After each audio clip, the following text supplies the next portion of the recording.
할렐루야. 하나님을 이만큼 신뢰함으로써 하나님이 돌보시고 채우시고 먹이시고 입히시는 놀라운 역사가 여러분들이 혹시 광야에서 빈손 들고 걸어가는 그 순간까지도 이 은혜로 체험받고 공급받고 보호받는 그런 복된 인생들이 다 되시기를 주님의 이름으로 축원합니다. 믿음의 선포를 다 같이 하겠습니다. 나는 주 안에서 항상 행복합니다. 나는 주 안에서 반드시 승리합니다. 그렇게 될 줄로 믿습니다. 오늘은 우리가 성경 말씀 한 구절을 읽고서 말씀을 시작하도록 하겠습니다. 마태복음 7장 9절에서 11절 예수님이 하셨던 말씀이죠. 함께 읽어봅니다. 너희 중에 누가 아들이 떡을 달라 하는데 돌을 주며 생선을 달라 하는데 뱀을 줄 사람이 있겠느냐? 너희가 악한 자라도 좋은 것으로 자식에게 줄 줄 알거든 하물며 하늘에 계신 너희 아버지께서 구하는 자에게 좋은 것으로 주시지 않겠느냐? 믿으시길 바랍니다. 하나님은 항상 좋은 것으로 귀한 것으로 나를 공급하시고 나에게 채워 주시는 것입니다. 오늘 말씀의 주제는 바로 이 응답하심에 관련된 것인데요. 그런데 방금 읽은 이 예수님의 말씀을 보면 진정한 응답하심이란 어떤 것인가, 어떤 모양이 될 것인가가 우리에게 잘 알려지고 있습니다. 그런 것이죠. 아들이 떡을 달라고 했는데 돌을 줄 아버지는 없다는 겁니다. 아들이 생선을 달라고 하는데 뱀을 줄 아버지는 세상에 없다는 것입니다. 악한 자들조차도 자신의 자식들에게 좋은 것을 주는 줄로 아는데 하물며 나의 하나님 아버지께서 간절히 구하는 자에게 얼마나 더 좋은 것으로 주시겠느냐, 그런 말씀인 것이죠. 오늘 바로 이 부분을 함께 살펴보려고 합니다. 특히 이제 모세가 하나님 앞에 요청했었던 아주 특별한 간구의 내용들을 우리가 보면서 하나님께서 그에게 얼마나 좋은 것으로 그리고 얼마나 맞춤형으로 모세의 기도를 응답하셨는가를 우리가 살펴보면서 자비로우신 하나님께서 우리 모두의 간구에도, 나의 간구에도 바로 이렇게 역사하신다는 사실을 확신하며 깊이 깨닫는 이 말씀 시간이 되기를 바라는 마음인 것입니다. 오늘 본문은 모세가 하나님에게 두 가지 중대한 요청을 하는 것을 볼 수 있습니다. 이 모세의 요청은요, 지금까지 진행되었던 금송아지 사건, 엄청난 대사건과 관련한 마지막 요청이 되었고요. 이 모세의 요청에 하나님의 응답하심을 통해서 이제 정말 치욕스럽고 부끄러웠던 이 사건이 이제는 마무리되는 것을 볼 수가 있습니다.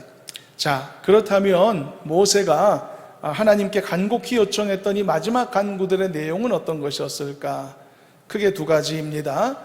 차례대로 살펴보겠습니다. 첫 번째로 모세는 하나님께 자기와 자신의 백성들과 동행해 주실 것을 강력하게 요청하였습니다. 본문 15절을 한번 읽어보시도록 하겠습니다. 합독합니다. 모세가 여호와께 아뢰되 주께서 친히 가지 아니하시려거든 우리를 이곳에서 올려보내지 마옵소서. 이것은 하나님께서 이미 하셨는데 그 약속하신 것을 재확인하는 과정에서 나온 또 한 번의 강력한 요청이었던 것인데요. 이 모세의 요구는 사실상 우리가 지금 보는 것보다 훨씬 더 강력한 느낌을 가지는 것이라서 그 간구하는 어조 또한 마치 배수의 진을 치고서 요구하는 것 같은 그런 과격함이 느껴질 정도의 기도의 내용인 것입니다. 뭐라고 기도했죠? 하나님이 같이 가실 것 아니면 나는 안 갈 겁니다. 이런 기도를 한 것이죠. 그런데 모세는 그전에도 이와 거의 비슷한 기도를 했던 적이 있습니다. 오늘 본문의 상황과 같은 금송아지 사건, 그것으로 인해 드려졌었던 간구가 앞에도 있었거든요. 그때도 모세가 하나님께서 이 어리석은 백성을 용서해 주시라고 간절히 기도했는데 그때 기도의 내용은 어떤 것이었냐면 이렇게 모세가 기도했었습니다. 만일 하나님께서 이 백성을 용서해 주시지 않으면 그냥 주께서 기록하신 책에서 내 이름을 그냥 지워버려 주세요 라고까지 기도를 했었거든요. 그 기도도 역시 굉장히 수위가 높은 기도죠. 과격한 형태의 기도죠. 이런 모세의 기도의 모습은 한편으로는 역설적으로 이스라엘의 범죄가 얼마나 참담했었는가를 보여주는 그런 모습이기도 합니다. 이렇게까지 매달려 기도하지 않으면 안 되었을 상황을 반증해 주는 것이니까 말이죠. 이렇게 배수의 진을 치고 드렸던 그 첫 번째 그 당시 모세의 기도는 다행히 하나님의 응답을 잊게 되었었죠. 그리고 오늘 본문에서 또한 모세가 또 한 번의 배수의 진을 치고 절박하게 하나님 앞에 기도하고 있는 것입니다. 같이 안 가실 거면 나 그냥 안 움직이겠습니다. 이런 기도니까요. 마치 어린아이가 부모에게 생떼를 부리듯 그렇게 하나님 앞에 간구했었던 것입니다. 그렇다면 왜 모세가 이래야만 했을까요, 여러분? 이렇게 절박하게 하나님의 동행하심을 왜 요구했을까? 사실 여러분, 이미 하나님께서는 내가 친히 가리라 라고 그 앞에서 이미 말씀하셨었거든요. 그리고 우리는 지난 시간에 지난주에 그 내용을 우리가 일부 살펴보시지 않았습니까?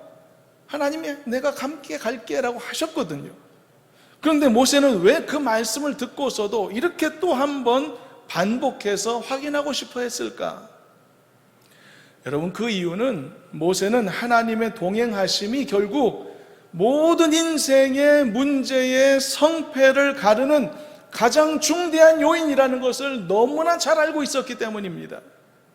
이것은 철저히 모세의 체험적인 신앙에서 비롯된 결과였습니다. 여러분 생각해 보십시오. 모세가 처음에 하나님의 부르심을 받았을 때부터 너무나 무능하고 연약하고 모든 것을 다 내려놓았던 그냥 평범한 한 인생에 불과하지 않았었습니까? 그런 사람이 혈혈단신으로 바로왕 앞에 선다는 것이 얼마나 터무니없는 일이겠습니까? 자기도 잘 알고 있었죠. 그래서 하나님께서 계속 불러주셨지만 계속 거절하지 않았습니까? 그렇지만 그때 하나님께서 모세에게 뭘 약속하셨죠? 바로 동행하심을 약속하셨던 것입니다. 그래서 모세는 무능한 자신에게는 이 많은 백성들을 설득하고 이끌 힘이 전혀 없고 어떤 리더십도 없으며 어떤 권세도 자신에게 없다는 것을 모세가 너무 잘 알고 있었지만 과연 동행하심의 그 약속하신 대로 하나님께서 이끌어 주실 것을 믿고 그 일에 순종하게 되었었죠. 그런데 어떤 일이 일어났습니까? 필요할 때마다 하나님이 기적을 베풀어 주시고 권능으로 함께 해 주심으로써 자신의 사명을 감당할 수 있도록 하나님이 인도해 주셨던 것을 모세는 자기 삶에서 경험했던 것입니다. 이런 강력한 경험이 모세에게 있었다는 뜻이죠. 그래서 모세는 반복해서 하나님의 동행하심의 약속을 받아내려고 이렇게 간절히 요청을 드렸던 것입니다. 왜냐하면 이게 너무나 중요하다는 것을 알고 있었기 때문에. 여러분들도 때로는 살면서 양보할 건 양보하고 얻을 건 얻으면서 적당히 타협하며 살지 않습니까? 욕심대로 사는 사람이 어디 있습니까? 그래서 여러분들도 때로는 양보할 때 혹시 다른 건 양보하더라도 정말 중요하다고 생각하는 것들은 절대 양보 못하지 않습니까? 양보할 게 따로 있지. 나의 생명과 관련된 것이라든지 나의 구원과 관련된 문제라든지 내 가정과 내 자식과 관련된 문제라든지 이런 것은 여러분 협상 테이블에 올려놓을 수 있겠습니까? 그런 건 양보할 수 없는 문제 아니겠습니까? 악마에게 영혼을 판다라는 말이 있죠. 우승을 위해서라면 그렇게 할 수도 있고 또는 권력을 위해서라면 그렇게 할 수도 있고 천부적인 재능을 위해서라면 악마에게 자신의 영혼을 팔아서라도 그것을 얻고 싶다, 그런 이야기가 되겠죠. 전설적인 바이올리니스트인 이 파가니니라는 사람도요, 그의 천부적인 연주 실력 때문에 그가 악마에게 영혼을 팔고 그 재능을 샀다라는 소문이 났었다고 하죠. 그런데 여러분, 팔아먹을 게 따로 있지 자기 영혼을 팔 수 있겠습니까, 여러분? 만일 그런 사람이 있다면 정말 어리석은 선택을 하는 것이죠. 여러분, 마찬가지입니다. 우리가 정말 제대로 된 그리스도인이라면 그리스도인으로서 양보할 게 있고 양보할 수 없는 게 있다는 것을 분명히 알 것입니다. 그리스도인으로서 양보할 게 따로 있지, 하나님이 나와 동행해 주심을 양보할 수 있겠습니까? 그게 내 인생의 성패를 가름하는 것인데, 그게 구원과 실패, 성공과 이 실패를 가름하는 것인데, 그가 제대로 된 신자라면 절대 이 부분은 양보 못할 것입니다. 그래서 모세도 재차 3차 재확인하면서까지 이 사실을 확인받고 싶어 했던 것입니다. 하나님 동행해 주십시오. 동행하지 않으시면 나는 가지도 않을 것입니다. 그런데 문제는 모세는 이 사실을 너무 깊이 깨닫고 잘 알고 있었지만 백성들은 이 중요성을 그리 실감하지 못했다는 것이죠. 이스라엘 백성들도 10가지 재앙을 받고, 그리고 마른 땅으로 홍해를 건넜고, 여기 광야까지 함께 왔지만 그럼에도 불구하고 하나님과의 동행함이 자신의 인생의 운명의 결정적인 요인이라는 것을 그리 실감을 못했던 것입니다. 그러니까 금송아지 우상도 만들고 그랬겠지 않습니까?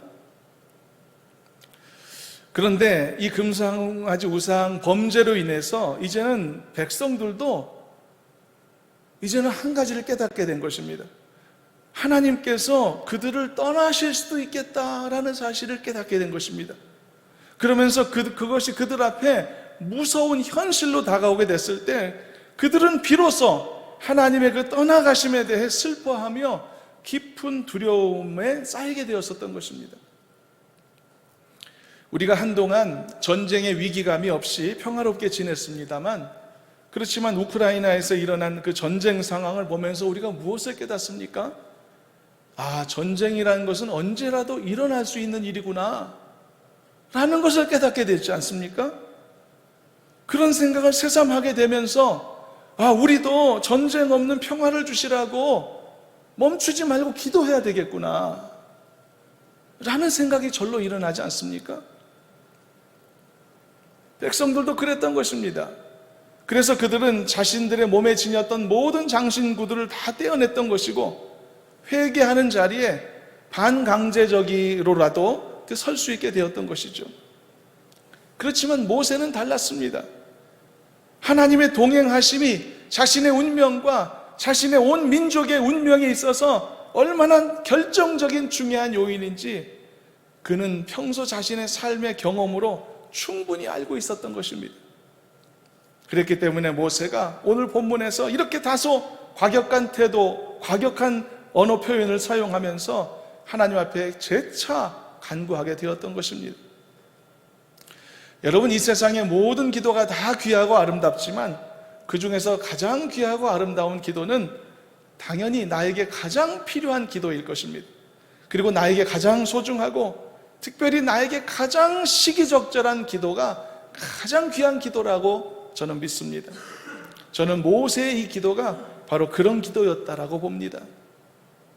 하나님의 동행하심을 구하는 기도, 이게 모세의 기도였다면 더군다나 얼마나 많은 백성들을 이끌어야 될 지도자로서 이런 기도를 할 수 있는 사람이었다면 이게 얼마나 소중한 일이었을까? 그리고 얼마나 하나님이 이 기도를 들으실 때 기뻐하셨을까? 그래서 이 모세의 간구나 표현이 다소 태도까지 거칠었다고 하더라도 그것을 하나님께서 기쁘게 받으신 이유였다라고 봅니다.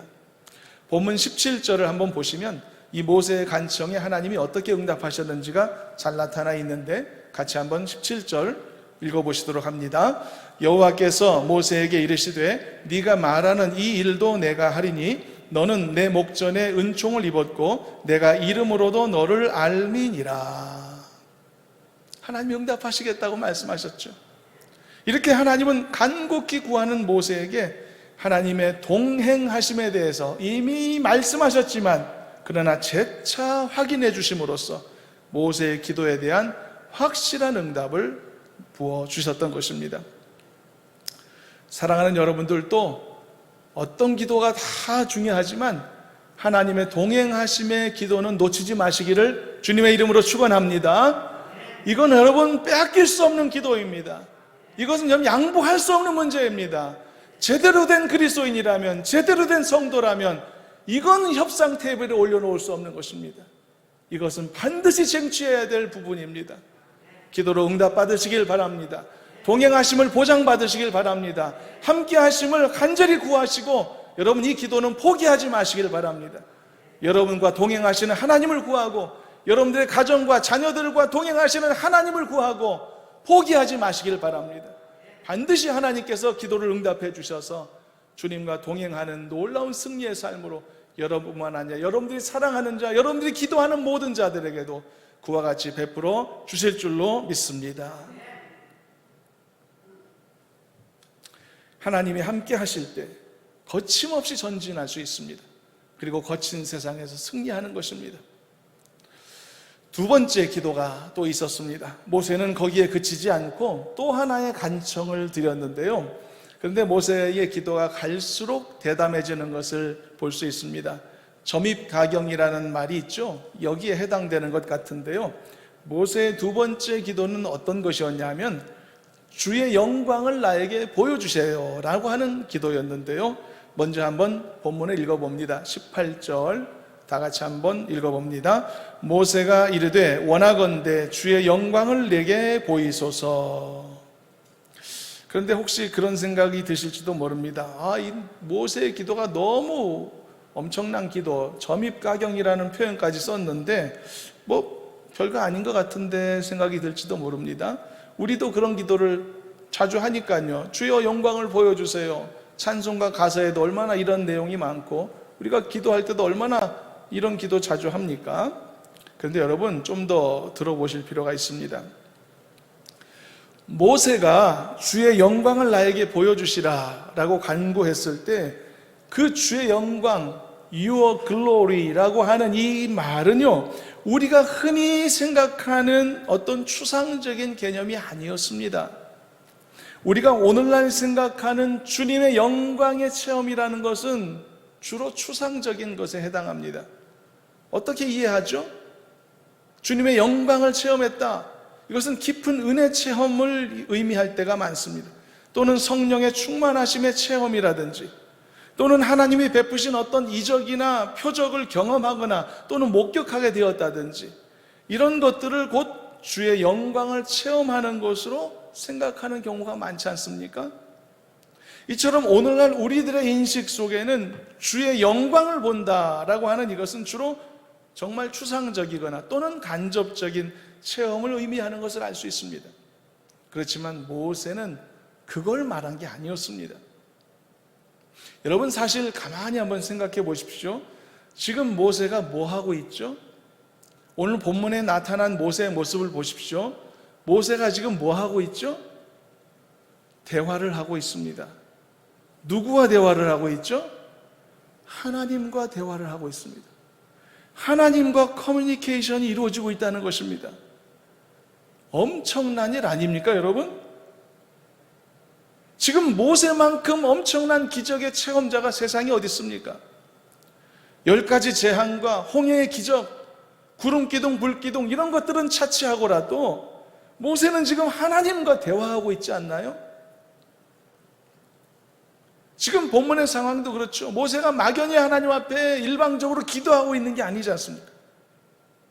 아니 그렇다면 현재 우리의 개념과 우리의 인식으로 이 기준으로 본다면 모세는 지금 어떤 상태입니까? 상상도 할 수 없는 하나님의 영광 그 자체에 둘러싸여 있다라고 우리는 말할 수밖에 없지 않을까요?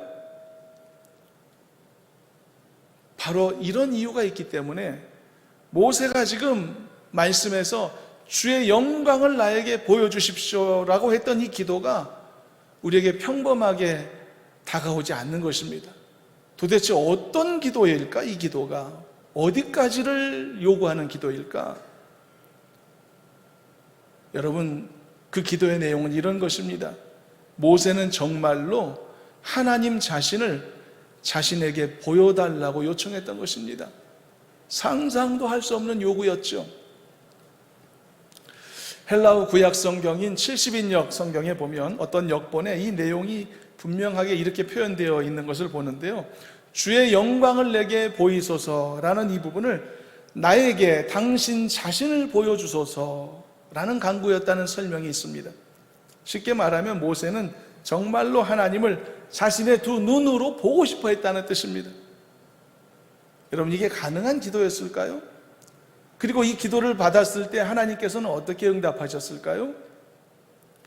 어쩌면 여러분, 그리스도인이라면 상식적으로 알고 있듯 이 세상에는 하나님을 본 사람도 없고요, 볼 수 있는 사람도 없다라고 성경은 가르치지 않습니까? 왜냐하면 이 세상에 어떤 인간도 생생한 그대로의 하나님의 존재를 목격할 존재는 없기 때문이죠. 감당할 수가 없으니까요. 모두가 다 죄를 지닌 죄인들이니까요. 이 사실은 성경에 여러 곳에 설명되어 있습니다. 디모데전서 6장 16절 말씀을 보면 하나님은 가까이 거하지 못할 빛에 계신다고 말하죠. 어떤 사람도 보지 못하였고 또 볼 수 없는 분이시다라고 설명하고 있습니다.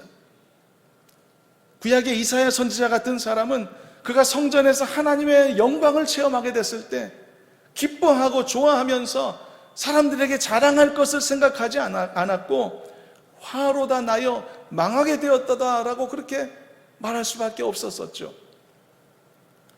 이처럼 하나님은 어떤 사람도 보지 못했고 또한 볼 수도 없는 것입니다. 왜냐하면 육체를 가진 죄악된 인간은 감당할 수가 없기 때문이죠. 이 사실을 하나님은 오늘 본문에서도 설명하고 계시는 것을 볼 수 있습니다. 20절 말씀, 하나님의 말씀을 읽어봅니다. 본문 20절 읽어봅니다. 또 이르시되 네가 내 얼굴을 보지 못하리니 나를 보고 살 자가 없음이니라. 하나님 분명히 말씀하셨죠. 이건 안 될 문제야. 이건 될 일이 아니야. 자, 그렇다면 여러분, 이번 모세의 기도는 실패로 끝났을까요?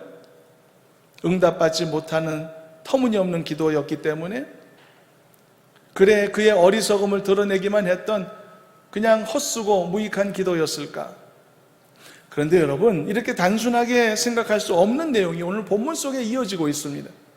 이런 터무니없는 모세의 간구에 대해서 하나님께서 어떤 답을 주셨는지 이번에는 19절 말씀을 한번 읽어보겠습니다. 함께 합독합니다. 여호와께서 이르시되 내가 내 모든 선한 것을 내 앞으로 지나가게 하고 여호와의 이름을 내 앞에 선포하리라. 나는 은혜 베풀 자에게 은혜를 베풀고 긍휼히 여길 자에게 긍휼을 베푸느니라. 여러분들도 이 하나님의 말씀을 믿으시기를 바랍니다. 비록 하나님께서는요, 모세의 터무니없는 기도 내용을 들으셨지만 그 요청대로 다 들어주실 수는 없었던 것이지만 당연한 결과였죠. 그것을 감당할 인간은 존재하지 않으니까요. 하나님이 설명도 하셨죠. 그러나 여기에 중요한 것이 있습니다. 그럼에도 불구하고 하나님은 이 모세의 간청을 아주 외면하지 않으셨다는 점입니다. 그리고 중요한 것은 모세가 감당할 수 있을 만큼까지 하나님은 자신을 모세 앞에 드러내 주시기로 결정하셨다는 점입니다. 이것이 여러분, 이 말씀을 통해서 오늘 우리가 보게 되는 커다란 하나님의 은혜인 것입니다. 이것을 통해서 우리가 도전받을 것이 있기 때문에 이 말씀을 나누고 있는 것입니다. 방금 읽은 19절 후반부에 하나님이 뭐라고 말씀하셨다고 했죠? 나는 은혜 베풀 자에게 은혜를 베풀고 긍휼히 여길 자에게 긍휼을 베푸는도다 라고 말이죠. 여러분, 이 하나님의 말씀이 무엇을 의미하는 것입니까? 하나님께서 은혜를 베푸시되, 하나님께서 응답을 베푸시되 아무렇게나 기준 없이 그냥 베푸시는 게 아니라 나에게 가장 알맞게 베푸신다는 것을 말씀하는 겁니다. 나에게 가장 시기적절하게 공급하신다는 것을 말씀하는 것입니다. 나는 은혜 베풀 자에게 은혜를 베풀 것이다. 나는 긍휼히 여길 자를 긍휼히 여기게 될 것이다 라고 말이죠. 여러분, 이것은 맞춤식을 의미하는 것입니다. 나에게 완벽하게 적절하게 나를 케어하시겠다는 바로 그런 말씀인 것이죠. 여러분, 그냥 대량으로 공장에서, 기성복 공장에서 옷을 만들어낼 때 스몰 사이즈, 미디엄 사이즈, 라지 사이즈, 엑스라지, 좀 더 좋은 배려 있는 공장은 2X 뭐 이런 거 다 만들어서 옷을 만드는데 그래봤자 사이즈가 대여섯 가지밖에 안 되지 않습니까? 그럼 이제 어떻게 해야 되죠? 사람이 옷에 맞춰 입는 것이죠. 비슷한 사이즈 찾아서 맞춰 입는 게 그게 기성복만 입는 방법 아닙니까? 근데 그게 아니라는 것입니다.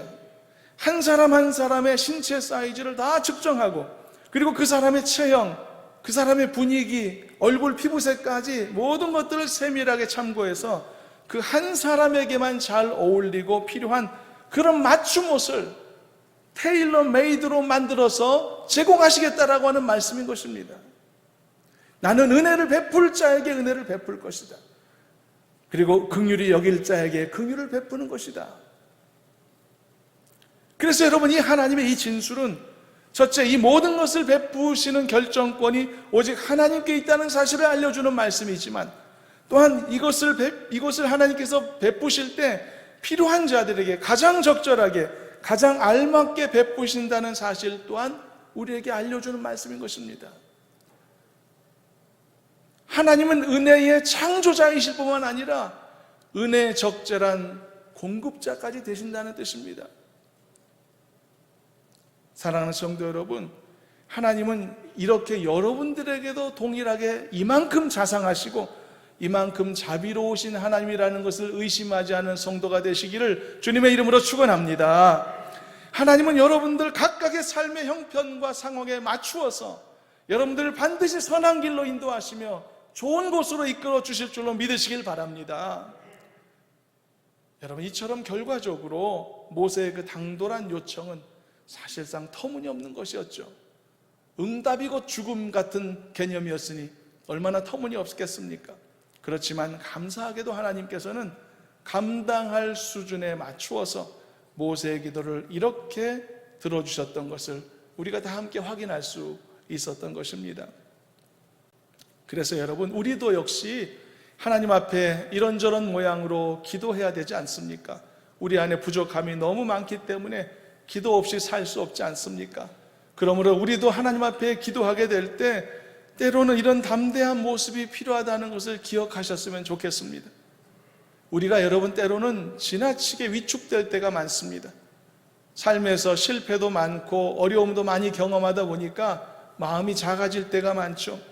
그래서 마치 기도도 작아져서 우리가 하나님의 사정 봐드리는 것 같은 느낌을 갖고서 우리가 원하는 것을 애써 작게 축소하는 그런 마음 자세로 기도할 때도 참 많다는 것입니다.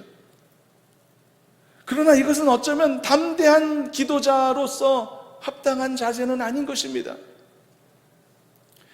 만일 하실 수만 있다면 그냥 이 정도만 해주세요. 이 정도만 해도 저는 감사히 여길게요. 여러분, 예수님께서 이런 식으로 기도한 사람을 만나신 적이 있었지 않습니까? 그때 예수님이 그 사람에게 어떤 말씀하셨죠? 예수님은 그 사람을 책망하셨습니다. 그러면서 말씀하시기를 할 수 있거든이 무슨 말이냐? 믿는 자들에게는 능치 못함이 없느니라. 그렇게 가르쳐주지 않으셨습니까? 여러분, 믿음의 기도는 경계선이 없는 것입니다. 잊지 마시길 바랍니다.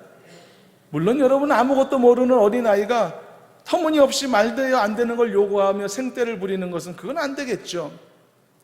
어린아이가 뱀을 달라고 하면 그 기도는 못 들어주죠. 돌을 달라고 하면 그건 안 되죠.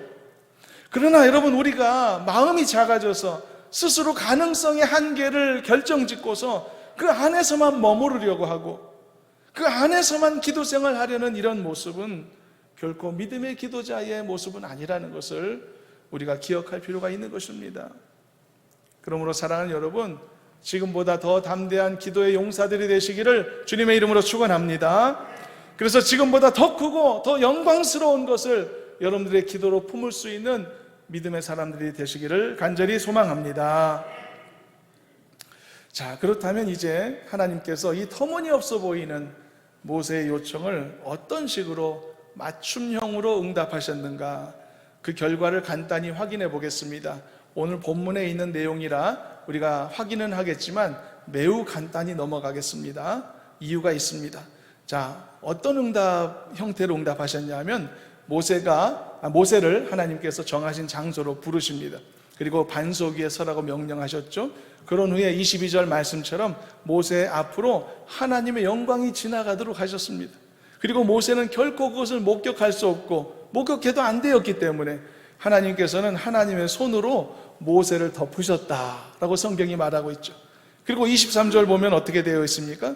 그 후에 이제 하나님께서 덮으신 손을 거두셨고, 그러므로 모세는 하나님의 영광을 바로 면전에서는 볼 수 없었으나 이른바 하나님의 등을 볼 수 있었다. 이게 오늘 말씀의 마무리 아닙니까?